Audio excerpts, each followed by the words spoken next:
Hi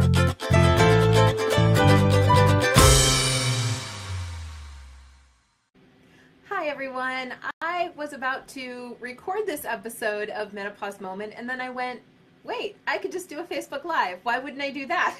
So here I am. Welcome to Menopause Moment. I'm Susan Baroncini-Moe. This episode is sponsored by Medterra, our CBD, your health.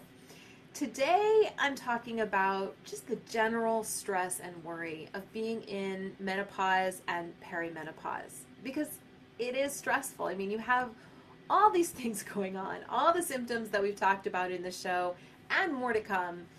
You have menopause brain or brain fog, mood swings, depression, anxiety, sleep disturbance and insomnia, weight gain, hot flashes, night sweats, dry skin, reduced sex drive, you're thirsty, your hair's falling out, you're bloated, you have headaches, joint pain, digestive system problems, and the list goes on and on and on. I mean, it just goes on and on. So of course it's stressful. And when you think about the fact that most of us are super unprepared and it's coming on gradually, so you don't know or you don't really notice what's happening. Now I know some of you have had hysterectomies and it happened really suddenly.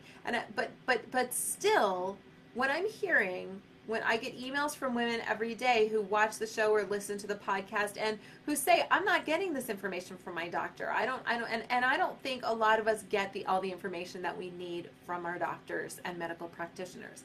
Now, I will say my doctor now is fantastic, but my first doctor, aside from the fact that the way she told me was, and let's take a step back here. The reason I went to see my doctor is because I was having a lot of symptoms and I thought something was really seriously wrong with me. I actually thought I was ill and I was scared. So I called my doctor and I said, I think something's really wrong. I think I might be really ill.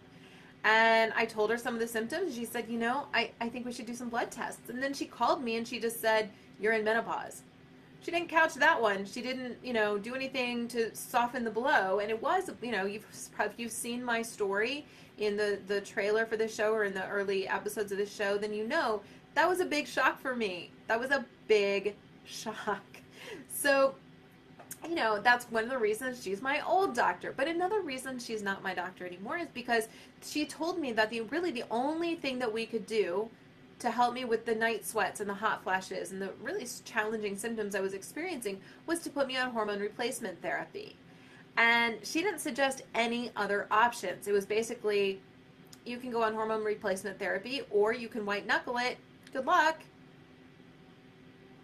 Well, my current doctor suggested some really great supplements, and I've told you about them before on other shows, and they've been fantastic, but I had to find CBD oil myself.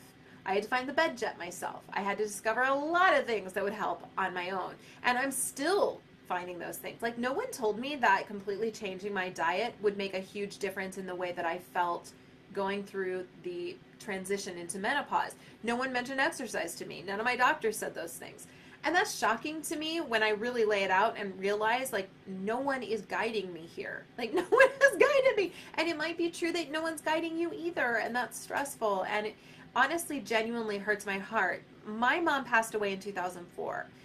And when she went through menopause, when she went through her transition, she was on estrogen and hormone replacement therapy for a long, long time. And so I don't know what advice she would have given me, but at least I would have had something. At least I would have known something or had some sort of preparation for what this experience is like. And so I think if you don't have someone like that in your life, I hope this show is like that for you. I hope this show is providing that, because I started doing this show because I couldn't believe no one was talking about this. Like, how many of us didn't know? And when I found out and I started talking to a couple of my friends, and the more friends I talked to, the more I was saying, yeah, haha, I thought it was just really hot last summer and I was sweating like crazy through the night. And my friends were like, wait, hold on. That happens to me all the time. Are you saying that's a menopause symptom?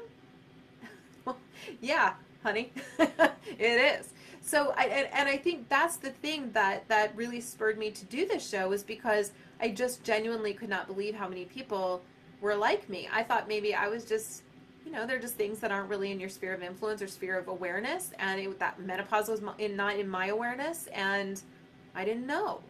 And so I didn't have anyone to tell me what to expect what it would feel like, and I really wanted other people not to have to, I didn't want other women to have to go through that. I don't want you to have to experience that.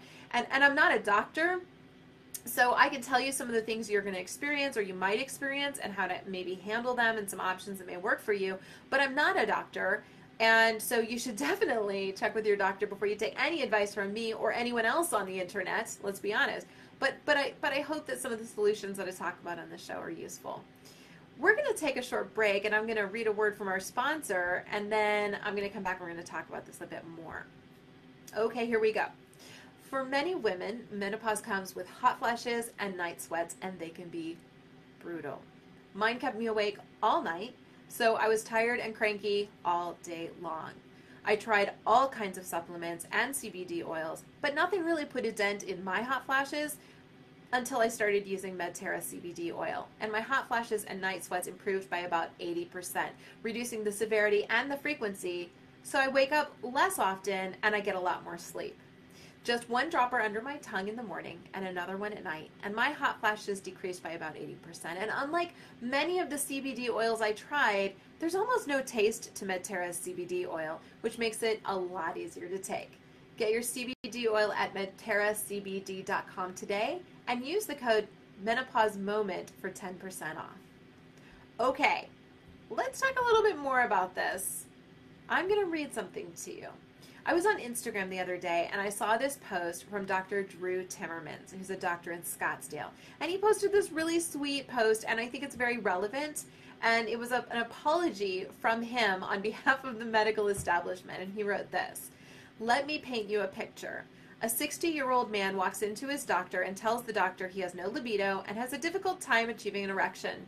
The large majority of the time, that man is prescribed injectable testosterone after having lab tests run showing low testosterone levels. Next scene, a woman of the same age walks into the same physician's office for complaints of low energy, low libido, depression, and pain with intercourse because she has vaginal dryness. The large majority of the time, her doctor will tell her she's postmenopausal, her symptoms are normal, and gives her KY jelly and an antidepressant. Sometimes the doctor may order hormone labs, but because the bottom end reference ranges for postmenopausal hormones is 0, it's still viewed as normal." And he goes on to say, "Something is very, very wrong with this picture, and I hope that it is evident to all of you. As part of the medical profession, this weighs heavy on my heart because there's a huge discrepancy between how men and women with hormone deficiencies are treated. So on behalf of the entire medical field, I want to apologize for the mistreatment of postmenopausal women in situations like this. Your symptoms are valid, and you don't deserve to feel that way just because you're postmenopausal. There are things that can be done to lessen your symptoms and make you feel better. I'm not saying that every postmenopausal woman needs to be put on hormone replacement therapy because I don't think that's appropriate. What I do think is appropriate is acknowledging women and their postmenopausal symptoms and helping them to improve their symptoms without the use of medications like SSRIs." And just so you know, that's selective serotonin reuptake inhibitors. That's antidepressants. So here's the thing. It doesn't have to be like this. If your doctor isn't helping you, if your doctor isn't suggesting alternatives and options and solutions, do not be afraid to find another doctor. I have heard from some of you that you know you're in perimenopause because you're experiencing symptoms, and your doctor's telling you, no, you're not in perimenopause, or you're too young. Look, if you're experiencing a bunch of perimenopause symptoms and you're in your late 30s or early 40s, you might be in perimenopause. And if your doctor doesn't know that, you need another doctor. The only reason that I know anything is because I didn't stop pursuing truth when my first doctor told me that I was in that I was in menopause based on my numbers. I'm still in perimenopause, because it hasn't been a full year since my last period. But the thing is, that was the first sign to me, like to just tell me I'm in menopause made me feel like I actually thought I had skipped over perimenopause. I actually believed that. But the reality is I'm still in perimenopause. And the other thing is that she didn't offer me any alternative. She just said, well, the only thing I can do for you is give you hormone replacement therapy. There was no suggestion of anything else. And she actually also suggested about 2 or 3 weeks into having found out that I would never have children, that my life was completely changed forever, I couldn't do anything about it, that I was not going to have the future that I had expected for myself for many, many years, I was adjusting. And 3 weeks in, she actually did suggest that, if this goes on much longer, you may need to go on an antidepressant. And that was when I knew. That was when I knew absolutely I need a different doctor, because that's not, it's grief. When you're grieving the change of life, if you've had a hysterectomy, if you have found out you are not going to bear children, if you are grieving the loss of a future plan, the potential children that you always imagine, if you're grieving the loss of a part of your anatomy, it takes a while to adjust. So not only should you not let your doctor talk you into taking a medication you may not need, you should never let I don't think you should ever let your OBGYN or your family doctor, your GP, prescribe antidepressants to you. I always think it should be a psychiatrist prescribing that, because not only do they know the whole spectrum of options available to you, they'll also be really good and adept at assessing whether or not you really need it. Now, I've talked to some psychiatrists who will prescribe that stuff like it's going out of style. But I don't think that you have to do that. I think you need to talk to a qualified professional and make sure it's what you really want. I myself decided that I was going to find another doctor because I didn't like the answers I got from my doctor. And I didn't stop looking for answers to night sweats after my first doctor told me HRT was the only way to stop them. And it's not. And my second doctor prescribed a supplement that's not HRT, and I've showed it to you on the show before. I don't have the box here, but it's from enzymatic therapy, and it's Menopause AMPM if you want it. It's what she recommended to me, and it works really well for me. Check with your doctor before you try anything that I recommend, but it is a really good supplement that I like. And I think that the point I'm trying to make here is that there are a lot of things that your doctor may not recommend to you. The fact that those supplements worked for me, the fact that changing my diet was absolutely transformative for me, the fact that the bed jet transformed me, all of those things are proof of the fact that there's not one path to getting through the perimenopause and menopause transition. There's just not. And if your doctor isn't offering you alternatives and solutions and options, you must find a new doctor. You've got to keep searching. Every day, I want to encourage you to keep seeking answers. That doesn't mean to try every supplement out there. Don't throw everything at it all at once. Be scientific about it. Make one change and give it several weeks to see what the result is. So if you're going to change your diet, change your diet. But don't add supplements with that. Just change your diet. Make that the thing you're doing. And give that a few weeks to see how it works. If you're going to try a new supplement, give that about 6 weeks. It took about 6 weeks for my supplement to kick in and really work, and I'm so glad that about a month in, I was like, I don't think I'm going to keep going with this, but then I remembered my doctor had said, keep going for 6 weeks, and at 6 weeks, boom, it started working. It was really weird. Maybe that's a psychosomatic thing, I don't know, but it works anyway. But the point is to make one change, give it several weeks, see if it works. If it doesn't, then get rid of that thing and change something else. But only change one thing so you really know what to attribute it to. And that way you know what worked and what didn't. And remember, there's a ton of snake oil that's marketed to us.